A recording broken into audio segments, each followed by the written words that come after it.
का स्वागत है। मैं हूं आपके साथ यशी शुक्ला। रुक करेंगे खबरों का, लेकिन उससे पहले एक नजर सुर्खियों पर। केंद्रीय शिक्षा मंत्री और हरिद्वार के सांसद डॉक्टर रमेश पोखरियाल निशंक ने कहा, अनुशासन के साथ अच्छा होगा हरिद्वार महाकुंभ, लोगों के सहयोग की अपील। कोरोना वायरस महामारी के बीच इस साल हरिद्वार में होने वाले कुंभ मेले की शुरू हुई तैयारियां। डीजीपी ने दी जानकारी, 48 नहीं 60 दिन का होगा कुंभ मेला। ऋषिगंगा आपदा में अभी तक बरामद हो चुके हैं 38 शव, 166 लोग अभी भी है लापता। ऋषिगंगा के मुहाने पर झील बनने से फिर बाढ़ में पैदा हुए हालात। चेन्नई के गरुड़ एरोस्पेस ने चमोली में चल रहे बचाव कार्यों में मदद के लिए ड्रोन की तैनाती की। आपदा में मदद के लिए एनडीआरएफ ने किया टीम का चयन। कोरोना संक्रमण की रोकथाम के लिए कुंभ नगरी में 90 करोड़ की लागत से बनेगा कोविड अस्पताल। स्वास्थ्य विभाग ने डीआरडीओ के साथ किया MOU. Uttarakhand power corporation limited के नियामक आयोग में पेश किया 952 करोड़ घाटे का बजट। फिक्स चार्ज में बढ़ोतरी की रखी गई मांग। आप देख रहे हैं के न्यूज, खबरों का सारथी। सीएम त्रिवेंद्र सिंह रावत के एक आदेश से उत्तराखंड शासन के अफसरों में हड़कंप मचा हुआ है। मुख्यमंत्री त्रिवेंद्र सिंह रावत ने 15 फरवरी से जिलावार सभी विधानसभाओं में की विकास योजनाओं की समीक्षा करने की बात कही है। समीक्षा का एजेंडा मुख्यमंत्री की विधानसभाओं को लेकर की गई वही घोषणाएं रहेंगी जो पूरी नहीं हो पाई हैं। अफसरों में हड़कंप की स्थिति है। मुख्यमंत्री सचिवालय से वीडियो कॉन्फ्रेंसिंग के जरिए जिलाधिकारियों से एक एक घोषणा के बाबत जानकारी लेंगे। इस दौरान संबंधित जिलों के विधायक भी मौजूद रहेंगे। आपको बता दें कि सचिव अमित नेगी ने इसके आदेश भी जारी कर दिए हैं। जानकारी के मुताबिक सीएम 15 फरवरी से शुरू हो रहे समीक्षा मीटिंग के फर्स्ट फेज में चमोली, हरिद्वार, उधम सिंह नगर, देहरादून को छोड़कर सभी 9 जिलों की 7 विधानसभाओं की समीक्षा करेंगे।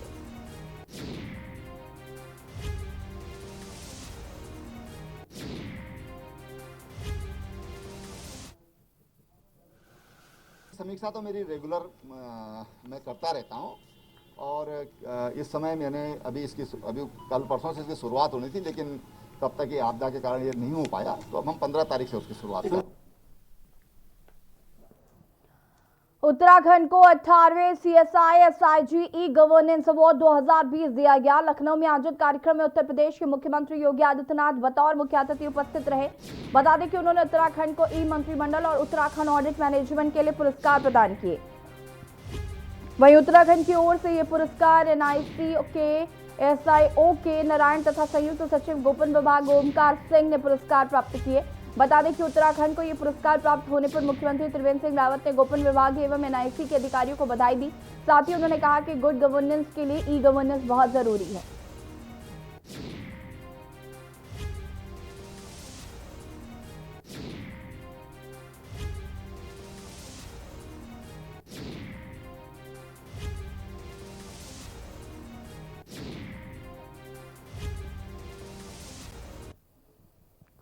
लक्सर दौरे पर पूर्व मुख्यमंत्री हरीश रावत ने जोशीमठ आपदा को लेकर प्रदेश सरकार पर सवाल खड़े किए। उन्होंने घटना पर दुख जताने के साथ ही कहा कि सूबे में आपदा के समय राहत और बचाव को लेकर सरकार की कोई पूर्व तैयारी सामने नहीं आई है। उन्होंने प्रदेश में ग्लेशियरों के व्यवहार पर शोध की आवश्यकता भी जताई।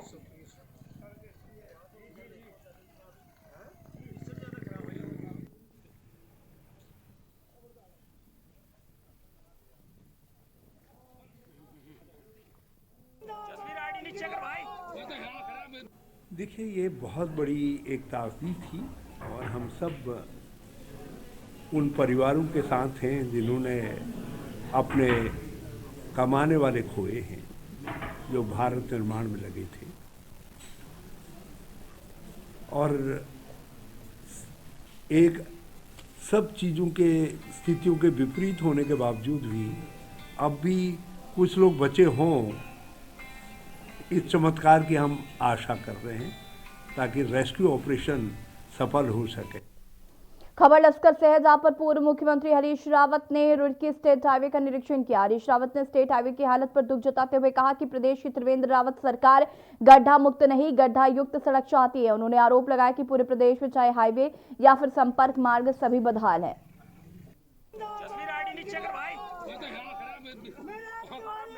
सर ये वाली सड़क देखनी सर।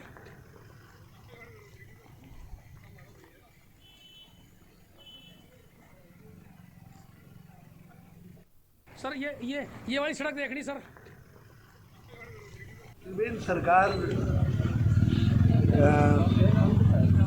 खड्डा मुक्त सड़कों में विश्वास नहीं करती है, बल्कि खड्डा युक्त सड़कों में विश्वास करती है। सब कई सड़कों में इस मामले को उठा चुका हूँ, कई बार जो है मैं वीडियो बना करके भी चीज़ों को डाल चुका हूँ ताकि सरकार को चौकन्नी हो। ऋषिकेश व्यापार सभा के पूर्व अध्यक्ष जयदत्त शर्मा की पुण्यतिथि का कार्यक्रम ऋषिकेश व्यापार सभागार में किया गया, जिसमें गोवा महाराष्ट्र के राज्यपाल भट्टराम कोश्यारी पहुंचे। उन्होंने जयदत्त शर्मा की फोटो पर पुष्प चढ़ाकर श्रद्धांजलि अर्पित की, साथ ही परिवार के लोगों से बातचीत भी की। वहीं विधानसभा अध्यक्ष प्रेमचंद अग्रवाल ने भी श्रद्धांजलि दी।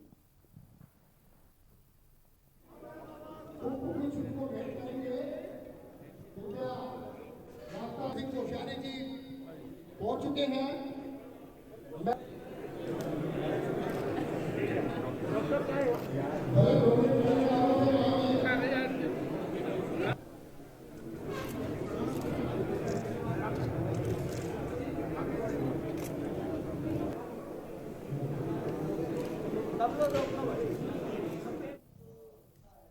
खबर काशीपुर से, जहां पर पूर्व मुख्यमंत्री हरीश रावत ने अपनी ही पार्टी पर सवाल उठाए, तो अब सरकार के खिलाफ मोर्चा खोलने वाले काशीपुर विधायक ने एक बार फिर से अपनी ही सह सरकार को कटघरे में खड़ा करते हुए सरकार पर ही सवालिया निशान खड़े कर दिए। वहीं हरभजन सिंह चीमा का कहना है कि केंद्र पर किसानों के धान तो लिए, लेकिन इतना लंबा समय होने के बाद भी किसानों का भुगतान नहीं किया गया और मेरे द्वारा बार बार आवाज उठाने पर भी कोई असर नहीं हुआ।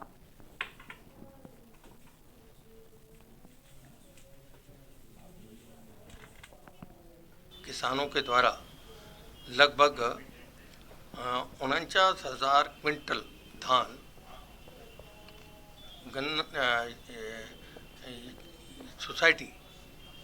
सोसाइटियों के क्रय केंद्रों पर तुलवाया गया और पूरे जिले में 1,11,000 क्विंटल धान की तौल हुई, जिसके प्रति ना तो किसानों को शिक्षार दिए गए और ना ही अब तक इसका सरकार के द्वारा भुगतान किया गया। मेरे द्वारा बार बार इस आवाज़ को उठाए जाने पर भी जल अधिकारी से लेकर मुख्यमंत्री तक फिर भी। लाल कुआं में कांग्रेस कार्यकर्ताओं की 2022 को लेकर एक महत्वपूर्ण बैठक आयोजित हुई, जिसमें कांग्रेस के लाल कुआं विधानसभा प्रभारी विजय चंद्र पहुंचे और उन्होंने कार्यकर्ताओं को एकजुट होने का पाठ पढ़ाया। साथ ही 2022 में कैसे हम एकजुटता के संग कांग्रेस पार्टी को जिताने और अपनी सरकार बनाएं और तमाम मुद्दों पर भी चर्चा की गई।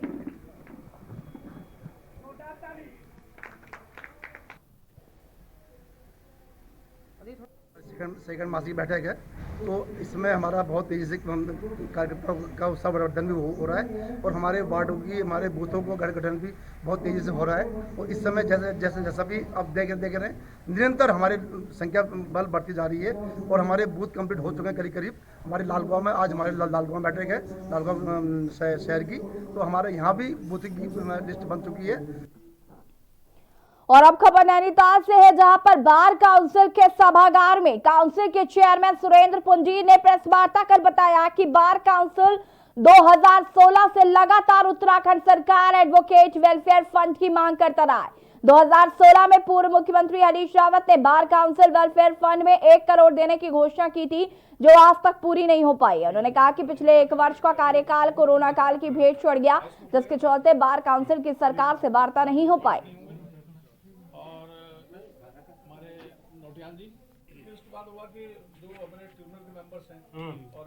सरकार से लगातार हम निरंतर मांग करते रहे। 2016 में 1 करोड़ रुपए की घोषणा की गई थी माननीय श्री हरीश रावत जी के द्वारा बार काउंसिल के लिए, जो कि आज भी लंबित है, आज भी पूरी नहीं हुई है। अगर ये कार्यकाल कोरोना में ना जाया होता तो शायद मैंने इसके लिए पूरा प्रयास किया होता शासन से, लेकिन टीस ये है कि मैं नहीं कर पाया उसे। लेकिन जो भी हमारे चेयरमैन वाइस चेयरमैन कार्यकारिणी आएगी, उनके साथ हम पूरा सहयोग करेंगे और उस लक्ष्य को पूरा करने का प्रयास करेंगे। सूबे के मुख्यमंत्री त्रिवेंद्र सिंह रावत ने प्रदेश के सभी जिलाधिकारियों तथा प्रभागी वनाधिकारियों को वीडियो कॉन्फ्रेंसिंग से आवश्यक दिशा निर्देश देते हुए वनाग्नि को रोकने के लिए अभी से कारगर कदम उठाए जाने और प्रभावशाली कार्य योजना बनाकर अभी से अमल लाने के लिए प्रभावी कदम उठाने को कहा। जिलाधिकारी ने जानकारी देते हुए बताया कि नैनीताल वन प्रभाग के विभिन्न आरक्षित वन क्षेत्रों हेतु वन अग्नि नियंत्रण हेतु प्रबंधन हेतु रणनीति तैयार कर ली गई। उन्होंने बताया कि नैनीताल के संपर्क मार्गों और जंगल अधिकांश क्षेत्र के वन स्थित विशेषता के कारण मई जून से इनकी पत्तियां गिरने का क्रम जारी रहता है और इस पिरूल को एकत्र कर दिए जाने के लिए सेंचुरी पेपर मिल से वन विभाग का अनुबंध होने जा रहा है। 14,000 रुपए टन पिरूल क्रय करने के लिए तैयार भी किया गया है।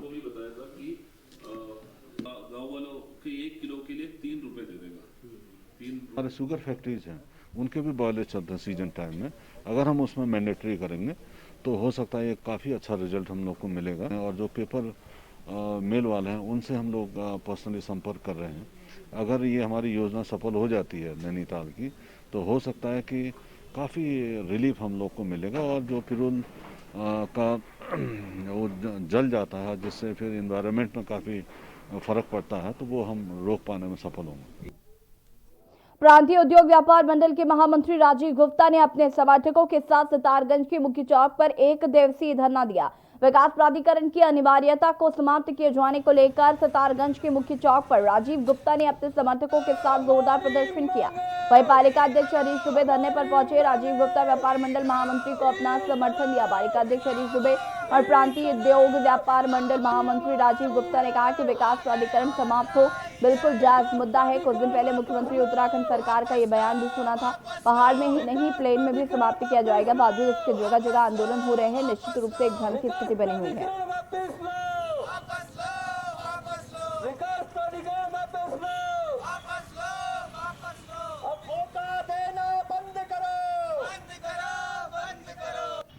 जैसा कि सभी को संज्ञान है, भ्रम की स्थिति बहुत ज़्यादा पैदा हो चुकी है कि माननीय मुख्यमंत्री महोदय जी द्वारा कि कहा गया है कि 13 के 13 जिलों में समाप्त कर दी गई। जब 13 जिलों में समाप्त कर दी गई तो उसका कोई भी अध्यादेश, कोई भी जियो हमारे यहाँ तहसीलदार के पास या फिर हमारे एसडीएम महोदय जी के पास अभी तक क्यों नहीं आया है।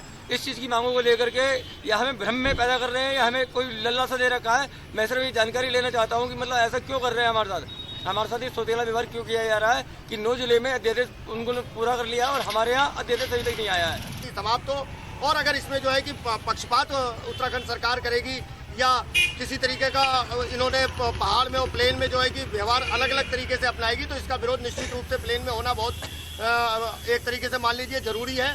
तो हमारी मांग शॉर्टकट में मैं आपको ये कहना चाहता हूँ कि अगर माननीय मुख्यमंत्री महोदय जी ये 13 जिले के अंदर विकास प्राधिकरण को स्थगित किया है तो उस गजट को या उस किसी कागज को या शासनादेश को सार्वजनिक करें ताकि ये भ्रम की स्थिति जनता के बीच से समाप्त हो।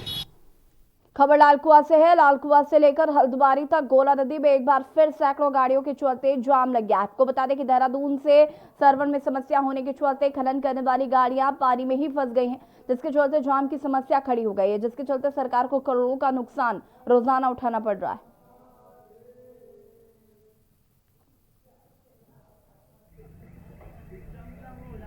साइड चल जा रही सर, ये अपने साइड चल जा रही है और इससे बहुत दिक्कत हो रही सर। गाड़ियाँ आपस में अंदर घुस जा रही और सब लोग परेशान हो रहे हैं। बीच में कई दिनों में ऐसा और भी दिक्कत कई दिनों से चला, 4-5 दिन से ऐसे सर्वर की दिक्कत कहाँ से पैदा होती है? सर्वर सब ये देहरादून से सर, देहरादून से इनकी अपनी साइड है, वहीं से चलिए। खान विभाग की खान विभाग से आ रही सर। आपने कोई उच्च अधिकारी को बताया आपने कि ये बताया सर, जेलम साहब को बताया हमने। से लगातार परेशान चल रहे हैं। डेली आ रहे हैं, एक दिन बाहर हो रहे हैं, एक दिन अंदर जा रहे हैं और सर्वर डेली कह रहे हैं कभी देहरादून से सर्वर डाउन हो रहा है, कभी कह रहे हैं ये लोकल से सर्वर डाउन। आज हमें पता चला अभी इनके जो ठेकेदार है इस सर्वर का, हमें पता चला है कि वो कह रहा है रुद्रपुर से अभी खराब है। तो ये डेली की वाहन स्वामी बहुत परेशान है। और खबर मसूरी से है, जहां पर राजपुर से झड़ी पारी तक ट्रैकिंग मार्ग पर सैकड़ों की संख्या में पर्यटक और स्थानीय लोग आ रहे हैं। यहां के प्राकृतिक सौंदर्य का आनंद ले रहे हैं। इस क्षेत्र को प्रकृति ने अनेकों नियामतें बख्शी हैं। साथ ही यहाँ पर विभिन्न प्रकार की पशु पक्षी भी विचरण करते रहते हैं। अपने साथ सैकड़ों पुरातन छात्रों के साथ आए ग्राफिक एरा के खबर धर्मशाला में बताया कि वो पिछले 25 सालों से लगातार ट्रैकिंग रूट पर आ रहे हैं। अब तक लगभग 100 से भी ज़्यादा अधिक बार यहाँ पर आ चुके हैं। यहाँ आकर उन्हें आनंद की अनुभूति होती है। साथ ही उनके साथ में कई पुरातन छात्र भी इस ट्रैकिंग रूट पर आए हैं।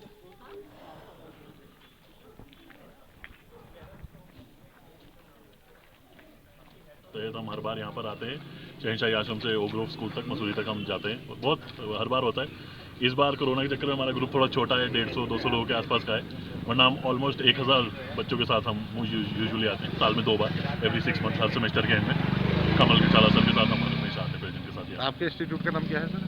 ग्राफिक यूनिवर्सिटी से हैं हम लोग सारे। आपको कैसा लगा सर यहाँ से ट्रैकिंग करते हुए? क्या ये हर बार ही सर, ये तो नेचर वॉक की तरह होता है और ये अपने आप में ही इतना हमारे को जुवेनाइल कर देता है, क्योंकि एक तो फ्रेशनेस आ जाती है। का ध्यान रखते हुए, ठीक है, जो नेचर है उसके साथ ज़्यादा छेड़छाड़ किए बिना अगर कुछ करेंगे तो अच्छा रहेगा, नहीं तो ये फिर कंक्रीट का जंगल बन जाएगा और फिर इस रूट में चलने का कोई मज़ा नहीं रहेगा सर। सरकार और जैसे हम नीचे शुरू होते हैं तो आपने देखा होगा वहाँ पे कुछ बोर्ड्स लगे हुए हैं और उन बोर्ड में अंग्रेज़ों के ज़माने में लोग पैदल बहुत चलते थे, क्योंकि टोल टैक्स बहुत देना पड़ता था जो बस से जाते थे, तो बहुत से लोग पैदल चलते थे। तो वहाँ रेट लिखे हुए, 1 आना 2 आना, 1-2-3 वहाँ पे बोर्ड लगे हुए हैं उस ज़माने के, जो एक तरह से धरोहर है, पुराने समय की याद है।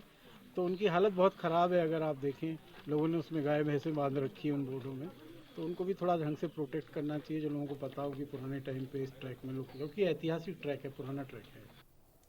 रानीपुर कोतवाली क्षेत्र में भेल के अचवानीसी चौक के पास लावारिस अवस्था में एक नवजात शिशु मिला। कोई महिला नवजात शिशु को जन्म देकर चौक के पास में झाड़ियों पर डालकर फरार हो गई। मौके पर बच्ची को देखने वालों की भीड़ जुट गई, जिसके बाद सूचना पर पहुंची पुलिस ने शिशु को कब्जे में लेकर जिला महिला अस्पताल में बच्चे को भर्ती कराया, जहां बच्ची को डॉक्टरों की निगरानी में रखा गया। डॉक्टरों के अनुसार फिलहाल बच्ची की हालत नाजुक बनी हुई है।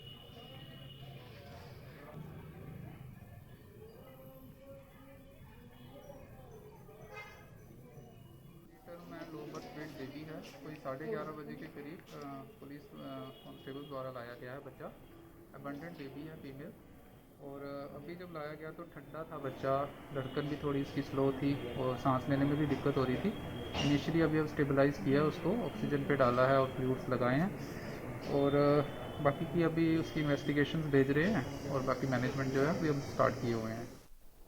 हरिद्वार में शुरू होने जा रहे कुंभ मेले को लेकर तैयारियां तेज हो चुकी है। बता दें कि मेला अधिकारी दीपक रावत ने टीम के साथ ललतारो पुल का निरीक्षण किया और पीडब्ल्यूडी के अधिकारियों को 1 सप्ताह के अंदर पुल पर मजबूत रेलिंग लगाने के निर्देश दिए। दरअसल पिछले कुंभ मेले के दौरान लालतारो ब्रिज पर दुर्घटना हुई थी, जिसको देखते हुए उनके द्वारा एक सेफ्टी ऑडिट कमेटी बनाई गई, जिसके बाद अलग अलग ब्रिजों पर कौन कौन से कार्य होने हैं, जिससे कि कुंभ में दुर्घटनाओं से बचा जा सके।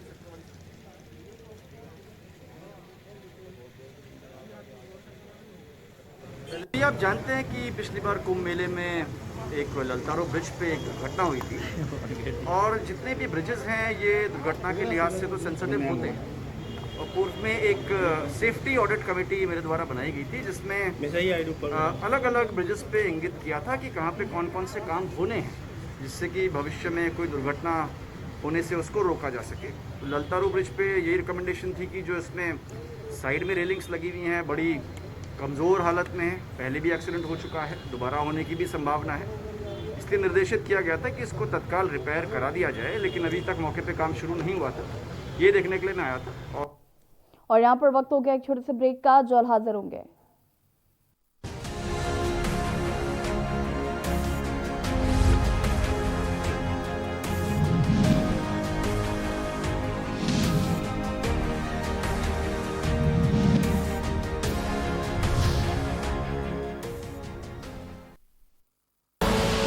आप देख रहे हैं के न्यूज, खबरों का सारथी।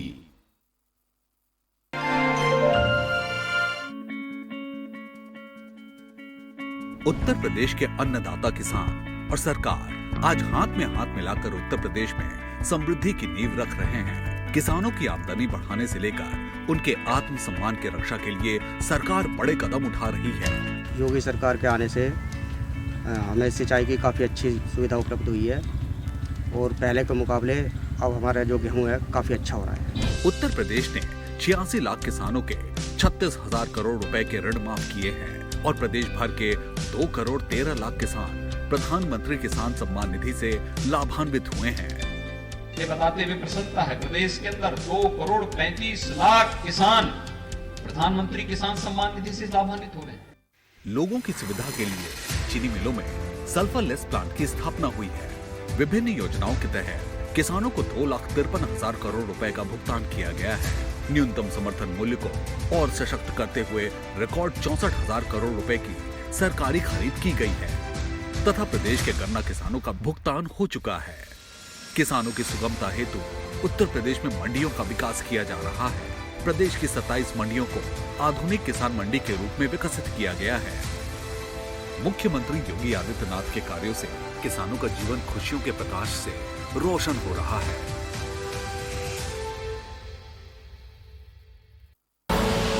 आप देख रहे हैं के न्यूज, खबरों का सारथी।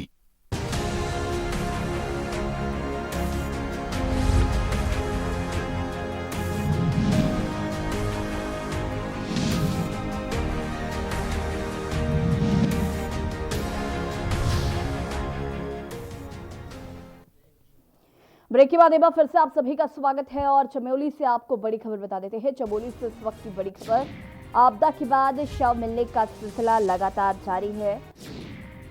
राहत और बचाव कार्यों में आपको बता दें कि 2 और शव मिले हैं। कुल 41 शव अभी तक मिल चुके हैं और जिसमें से 12 लोगों की शिनाख्त कर ली गई है। तपोवन के बचाव टीम का कार्य लगातार जारी है। 24 घंटे ये बचाव कार्य किया जा रहा है। लगातार रेस्क्यू कार्य जारी है। एनडीआरएफ, एसडीआरएफ की टीम मौके पर मौजूद है और अभी तक 41 शव निकाल लिए गए हैं। कुल 41 हो गई है संख्या शवों की और 12 शव ऐसे हैं जिनकी शिनाख्त भी कर ली गई है, जिसमें से 2 शव लखीमपुर खीरी के थे, वो भिजवा दिए गए थे और लगातार रेस्क्यू कार्य जारी है। जैसे कि आप तस्वीरों में भी देख पा रहे हैं, 24 घंटे राहत बचाव कार्य जारी है। एक अस्थायी पुल भी बनाया गया है। जिन गांवों से कनेक्शन टूट गया था वहां पर एक कनेक्शन स्थापित करने के लिए एक अस्थायी पुल बनाया गया है। ये टनल की तस्वीरें आपको दिखा रहे हैं, तपोवन टनल की ये तस्वीरें। यहाँ पर आगे पानी भरा हुआ है और लगातार रेस्क्यू किया जा रहा है, कोशिश की जा रही है लोगों को बाहर निकालने की। और इसी खबर पर ज्यादा जानकारी के साथ विशेष संवाददाता राजेश वर्मा जी हमसे लाइव जुड़ चुके हैं। राजेश जी, चमोली आपदा के बाद से लगातार रेस्क्यू कार्य जारी है, क्या कुछ अभी तक अपडेट है, जानकारी मिल पा रही है?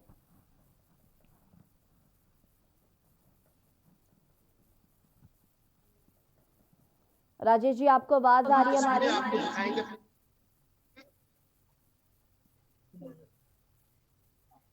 ऋषि, आपको आवाज मिल पा रही है मेरी? जी जी राजेश जी, आप अपनी बात पूरी कर सकते हैं, आवाज आ रही है आपकी।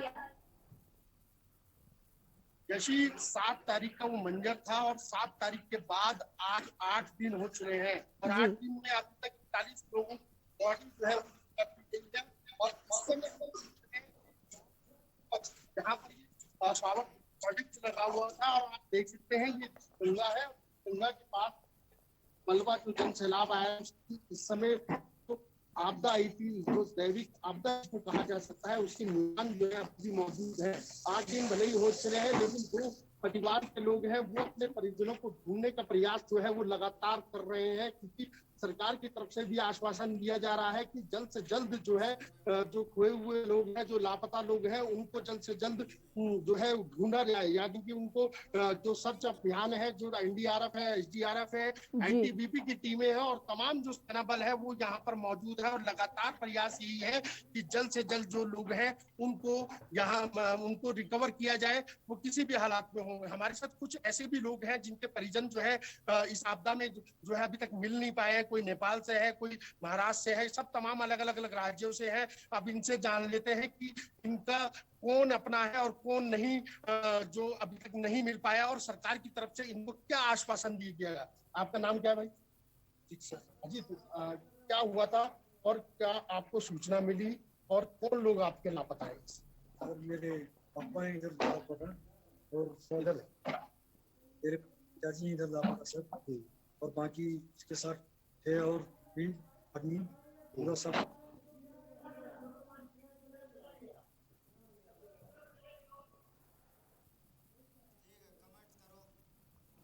आपको बता दें कि लगातार राहत बचाव कार्य जारी है। राजेश जी से संपर्क नहीं हो पा रहा है, उन्हें फिर से संपर्क करने की कोशिश करते हैं। आपको बता दें कि अभी तक कुल 41 शव मिल चुके हैं, जिसमें से 12 शवों की शिनाख्त भी हो गई है और इन शवों के डीएनए भी रख लिए गए हैं ताकि आगे इनकी शिनाख्त की जा सके।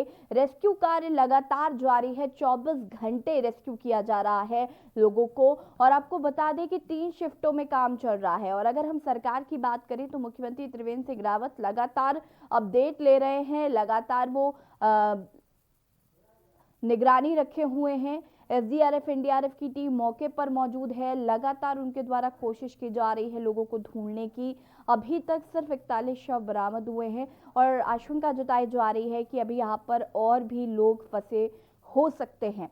तो आपको बता दें कि आज 8 दिन हो चुके हैं चमोली में आई त्रासदी के बाद और लगातार रेस्क्यू कार्य जारी है। एक अस्थायी पुल बनाया गया है जहां पर कनेक्शन टूट गया था गांव वालों से, जिन गांवों से वहां पर एक स्थापित किया जा रहा है फिर से कनेक्शन। और आपको बता दें कि अगर हम तपोवन टनल की बात करें तो लगातार वहां पर भी राहत बचाव कार्य जारी है। लगातार टनल के से मलबा निकाला जा रहा है और हमारे साथ राजेश वर्मा जी एक बार फिर जुड़ चुके हैं।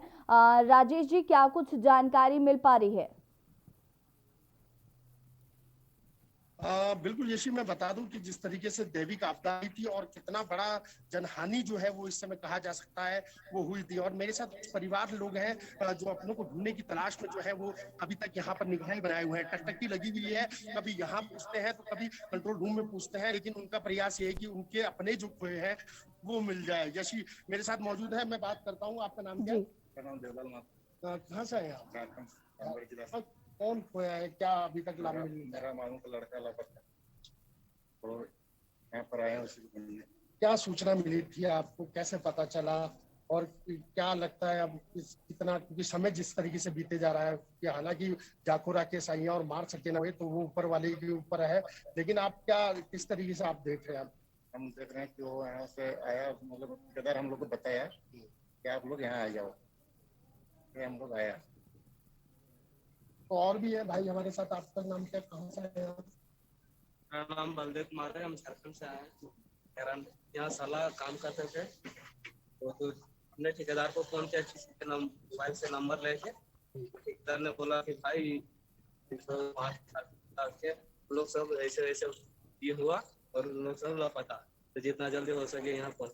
कब आपको सूचना मिली? अभी कोई सरकार की तरफ से किसी तरीके का आश्वासन या जो है किस तरीके से लग रहा है कि काम सही चल रहा है? राजेश जी, बिल्कुल कहीं ना कहीं हम परिजनों का दुख समझ रहे हैं कि क्या बीत रही है, क्योंकि एक जो समय है वो लगातार बीतता जा रहा है, लेकिन अभी तक कई ऐसे लोग हैं जो नहीं ढूंढे जा सके हैं। देखना होगा कितनी जल्दी सभी लोगों को जो फंसे हुए हैं उनको निकाला जाता है। बहुत बहुत धन्यवाद तमाम जानकारी के लिए। आपको बता दें कि राहत और बचाव कार्य लगातार जारी है, जिसमें 2 शव और मिले हैं और अब संख्या 41 हो गई है। एनडीआरएफ एसडीआरएफ की टीम लगातार काम कर रही है, लगातार रेस्क्यू कार्य किया जा रहा है।